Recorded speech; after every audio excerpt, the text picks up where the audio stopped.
आज मी तुम्हाला लसूण खोबरा चटणी दाखवत आहे.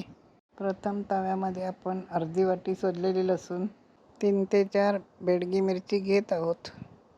यानंतर 1 वाटी सुक्या खोबऱ्याचा किस यामध्ये घालू. 1 वाटी शेंगदाण्याचा कूट घालून व्यवस्थित परतून घेऊ. नंतर 2 मोठे चमचे काश्मीरी मिरची पूड घालत आहे. मिरची पूड एवढी तिखट नसते, पण चटणीला चांगला रंग येतो. चवीनुसार मीठ घालत आहे. थोडे परतून घेऊया. थंड झाल्यानंतर आपण हे मिक्सरच्या भांड्यात काढून घेणार आहोत. आता आपण हे मिक्सरला लावून घेऊ.